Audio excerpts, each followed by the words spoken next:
Bismillah, Alhamdulillah.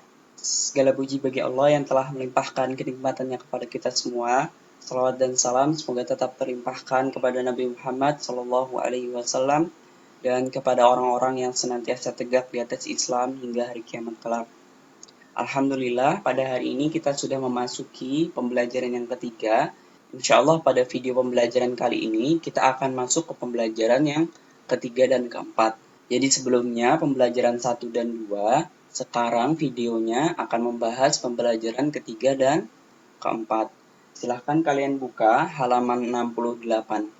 Dayu dan teman-teman belajar tentang ruang kelas yang tidak bersih. Ayo mengamati. Nah, di sini ada percakapan antara Dayu, teman, dan ibu guru. Tahukah anak-anak, ibu, bagaimana kelas yang tidak bersih? Tahu Bu, kelas yang tidak bersih banyak sampah yang berserakan. Benar Bu, kelas yang tidak bersih juga banyak kuman.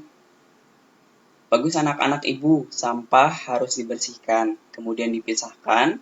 Ada sampah yang basah dan ada sampah yang kering. Kita harus selalu menjaga kebersihan ya nak. Selanjutnya di halaman 69, di sana ada ayo berlatih. Jawablah pertanyaan berikut dari teks percakapan di atas. Yang pertama, apa isi percakapan guru, Dayu, dan teman-teman? Pertanyaan kedua, bagaimana ciri-ciri kelas yang tidak bersih? Pertanyaan ketiga, bagaimana pendapatmu tentang isi percakapan guru, Dayu, dan teman-teman? Pertanyaan keempat, apa yang harus kamu lakukan jika melihat kelas kotor? Pertanyaan kelima, bagaimana sikapmu jika melihat temanmu membuang sampah di ruang kelas? Jadi silahkan kalian jawab 5 pertanyaan ini di halaman 69. Selanjutnya di halaman 70, ini ada teka-teki silang seperti yang pernah kita kerjakan sebelum-sebelumnya. Di sini kalian diminta untuk mengisi kolom mendatar dan kolom menurun. Jadi yang mendatar seperti ini, dari kiri ke kanan. Kalau menurun dari atas ke bawah. Dari atas ke bawah. Silahkan kalian isi kolom-kolom di sini sesuai dengan petunjuk yang ada di sini. Yang mendatar, satu mendatar, binatang yang amat kecil yang menyebabkan penyakit. Apakah itu? Yang menurun, satu menurun, tidak mengandung air. Apakah itu? Kemudian yang dua menurun, mengandung air. Apakah itu? Silahkan kalian jawab sesuai dengan kolom yang ada di sini. Selanjutnya di halaman 71, di sana ada teks kelas yang tidak bersih menjadi sarang penyakit. Saya akan bacakan ya. Kelas yang tidak bersih akan menjadi sarang penyakit. Debu dan sampah mengandung kuman. Kelas juga akan menjadi sarang nyamuk. Penghuni kelas akan terserang macam-macam penyakit, misalnya batuk, flu, dan demam berdarah. Menjaga kebersihan kelas menjadi tanggung jawab bersama. Guru dan siswa harus sama-sama menjaganya.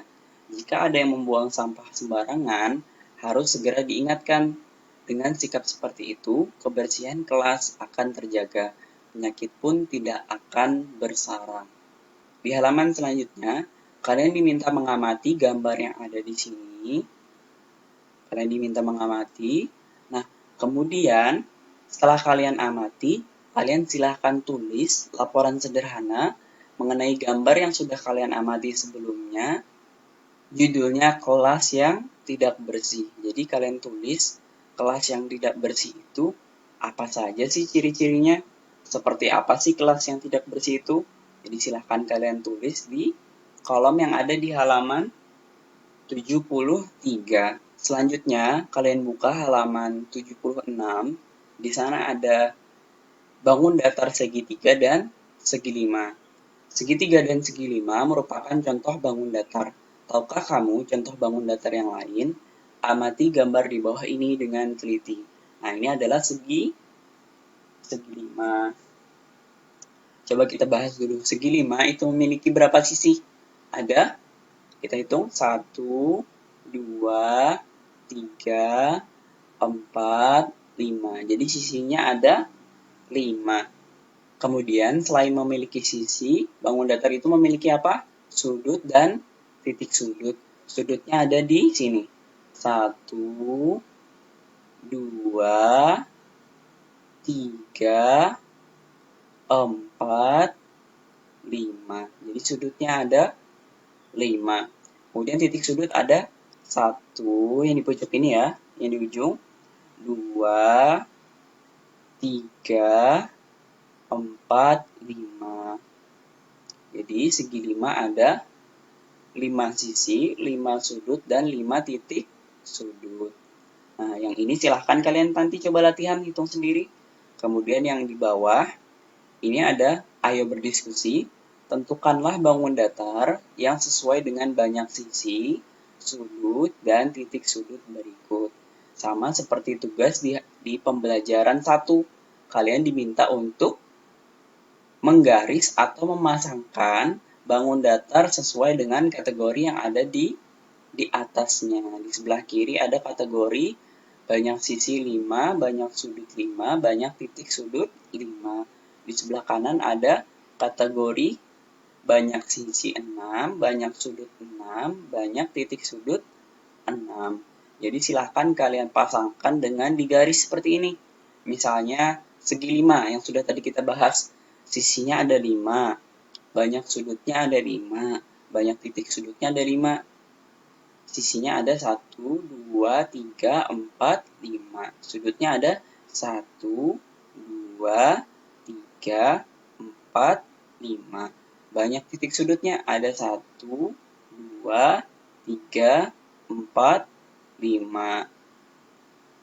Jadi sesuai dengan kategori yang ada di sebelah kiri. Maka segi 5 harus digaris ke kategori yang ada di sebelah kiri. Digaris dari sini. Set sampai ke sini. Nah, sisanya bangun datar yang A, B, C, dan E silahkan kalian kategorikan, kalian garis ke kategori yang sesuai. Nah, selanjutnya kalian buka halaman 78. Di situ ada ayo berlatih. Untuk meningkatkan pemahamanmu, coba kelompokkan bangun datar berikut. Kelompokkan sesuai dengan banyak sisi, sudut, dan titik sudut. Jadi kalian kelompokkan sesuai dengan banyaknya sisi, sudut, dan titik sudut. Nah, yang pertama kategorinya ada kotak yang bertuliskan bangun datar yang berbentuk segi 5. Kemudian yang kedua ada bangun datar yang berbentuk segi 6. Jadi silahkan kalian kategorikan, kalian masukkan bangun datarnya sesuai dengan kotaknya ini. Kalian masukkan bangun datarnya sesuai dengan kategorinya. Misalnya yang pertama ada bangun datar segi 5, 1, 2, 3, 4, 5. Itu ada sisinya 5, kemudian ada sudutnya ada berapa? 1, 2, 3, 4, 5. Kemudian titik sudutnya ada 1, 2, 3, 4, 5. Jadi bangun datar yang berbentuk segi 5 dimasukkan ke kotak yang sebelah kiri. Bangun datar yang berbentuk segi 6 dimasukkan ke kotak yang sebelah kanan.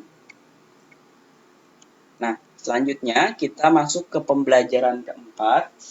Silahkan kalian buka halaman 79.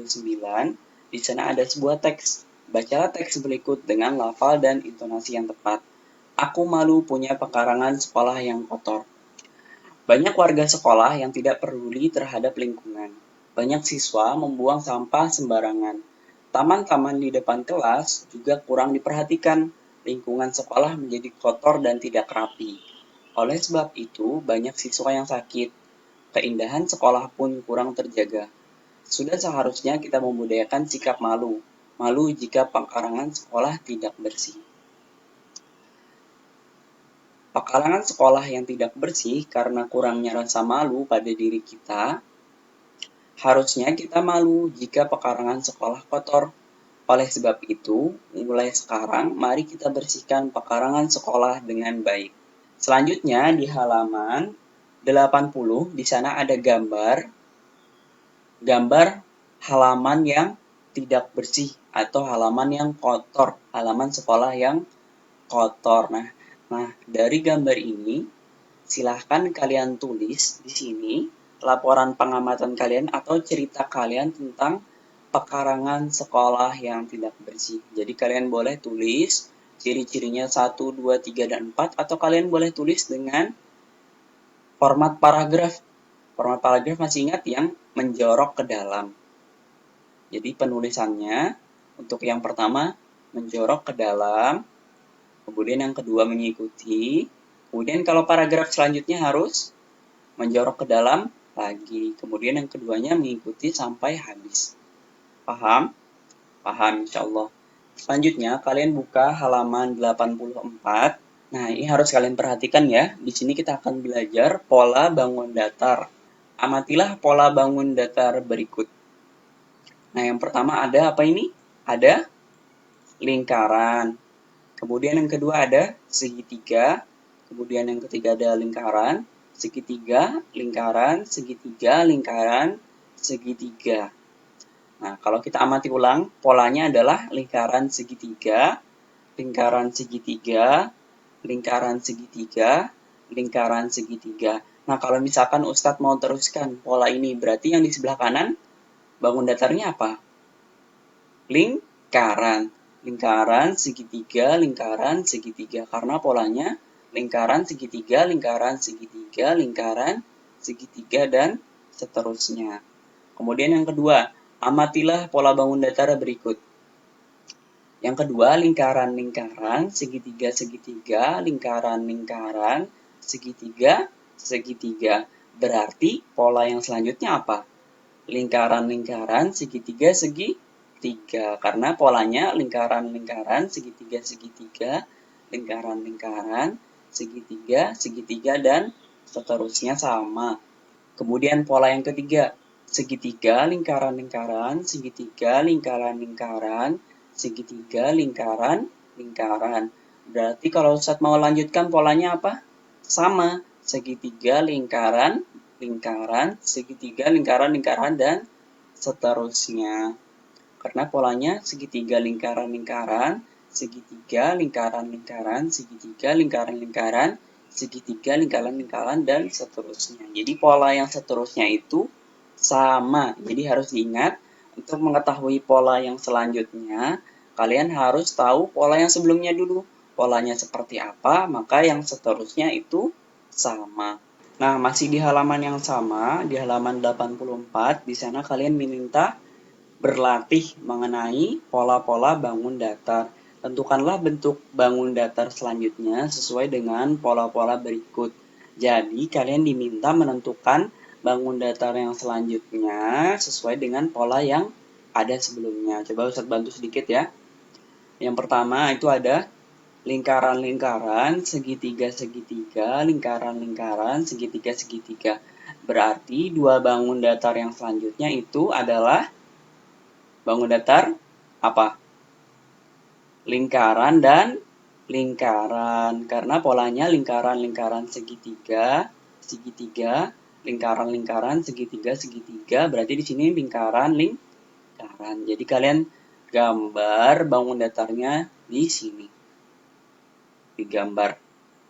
Nah, yang selanjutnya masih sama. Kalian diminta menentukan pola yang selanjutnya dari pola yang sebelumnya, yang ini. Kemudian nomor 3 sama, tetapi letaknya di tengah, yang harus diisi. Kemudian yang nomor 4 sama, letaknya di tengah dan di akhir. Jadi kalian isi pola yang tepat untuk mengisi di sini. Kemudian yang kelima, itu juga sama, kalian diminta mengisi pola yang tepat untuk meneruskan pola yang sebelumnya. Di sini dan di sini. Baik, untuk pembelajaran 3 dan 4, Ustaz cukupkan sampai sini dulu. Semoga menjadi penjelasan yang baik dan bermanfaat bagi kalian. Subhanakallahumma wa bihamdika asyhadu an la ilaha illa anta astaghfiruka wa atubu ilaik. Assalamualaikum warahmatullahi wabarakatuh.